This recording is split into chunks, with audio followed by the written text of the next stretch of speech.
Hello and welcome back to another vlog.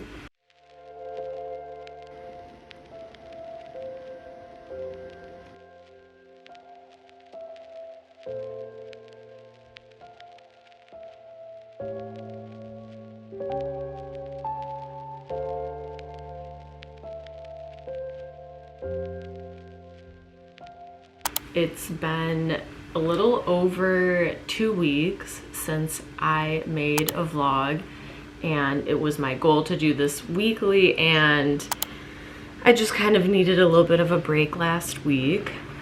But the last vlog I made was my art residency over at the Pendry, which was so cool. So I figured it was time to do a different kind of vlog. I have been self-employed now for about 2 months. I think it's like actually a little over 2 months at this point. So I feel like I've learned a lot, and I want to share that with everybody because these are like the kinds of videos and information I was looking for when I wanted to make this jump. And it's such a small group of us who are doing this, so I want to be, you know, like a source of information for you guys. I broke up today's video into 5 little categories that I'm gonna make sure to like write down, so if you want to take notes or just kind of refer back to these 5 main points, they will be showing on the screen as we go. But I think the first thing I really want to just kind of start with is, sorry, I need to adjust my hat. Just this acceptance that people are not going to understand exactly what it is you do, especially if you're talking to your corporate friends or corporate family members or whatnot.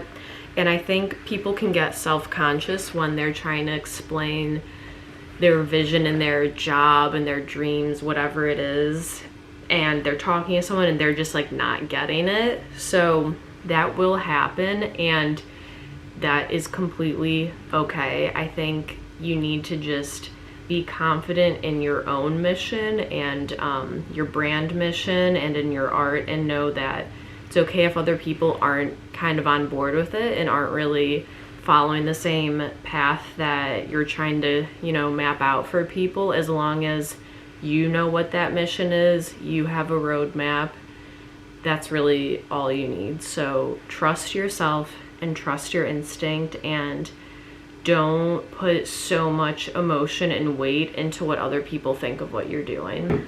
So my second thing that I have on my list is people are going to assume you have all the free time in the world now that you're self-employed. And this is hilarious because we all know when you leave your 9 to 5, you're actually trading it for a job that you work 24/7. But especially in art and like anything creative, people just assume you're free all the time. And I remember when I announced that I'm leaving my job, the amount of people that sent me texts or DMs or whatever asking for either like free work, or if I could just kind of help them with a project or help them do like something creative in my spare time, was kind of like overwhelming. And of course it's no one's fault, they don't know that you are kind of working around the clock now, but just be very firm with your boundaries. This is a very recent learning I had, point 3 that I want to make, but I think it's so important for artists with just how we live on social media. But Instagram does not perceive and appreciate art like how people will in person. And what I mean by this is you can spend hours, even days, on a piece that you are so proud of, and you're waiting with anticipation to like finally share it on Instagram in the morning, and then it just kind of flops. And I think we put so much validation into that, so we see it didn't do well, and then we kind of like low-key hate the piece and aren't proud of it anymore. But Instagram is not meant for sharing art, it's meant for sharing content. And yes, of course you're gonna share your art on Instagram, it's still art, but what I'm trying to say is people are on Instagram looking for content to absorb, they're not looking to appreciate fine art. So you just need to understand that. So don't put too much emotion and value into what other people online are going to say about your work when you post it. That does not determine the value of your art.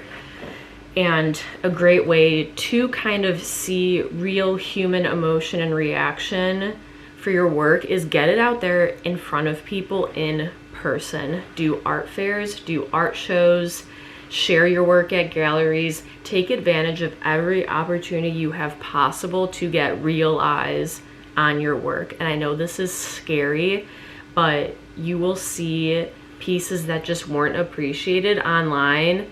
People are gonna be in awe of them in person and really see and appreciate the time and craft and energy it took.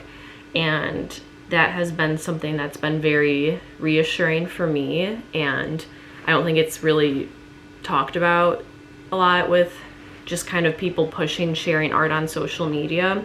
And while that is important, just know that that does not determine the value of your work at all. My fourth point makes me laugh reading it because I have written down here, you can't do it alone. And I think artists, especially artists, are very stubborn, and we like to just take everything upon ourselves and just say we don't need to hire anyone, we don't really need help, we can just do it all ourselves. But that is just, in this day and age, I think for being an artist, a self-employed artist or creative, with social media and all these things you need to be doing just to keep up, you can't do it alone. And it's totally okay to admit that you can't. I very recently admitted to myself that I can't, and I hired this small agency who's gonna really take care of all of my newsletters and like marketing efforts from here on out, and it's like a big expense. So I think that was why I kind of just didn't really want to commit, and I was always like, oh, I can just learn it myself and do it myself. But that is the quickest way to get frustrated and burnt out.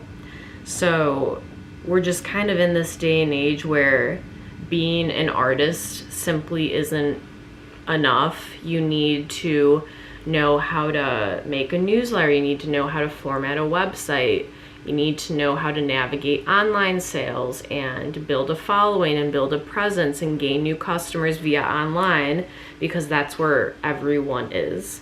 So it's just kind of accepting that you can't do it alone, and don't feel guilty about putting money towards other resources that you need to invest in that are going to help you grow your business.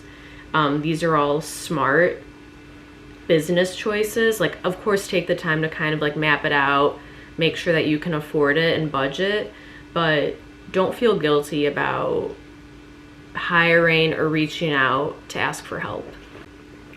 My last point, which is, I kind of touched on it just now, but it's just accepting that you are more than just an artist now. You're a businesswoman, you're a businessman, you are a CEO of your brand, and that is a lot to carry. And it's exactly what I was just kind of touching on in point 4, but you can't just paint all day and then expect it to kind of take off like how maybe it did a couple years ago. You really have to put in this effort to be a business person. And I know that's daunting for a lot of artists out there, but there are ways that are going to make this journey easier and more enjoyable and helpful for you if you kind of change your mindset to this business person perspective. What I mean by that is it's going to be exhausting and challenging just selling originals all day right off the bat.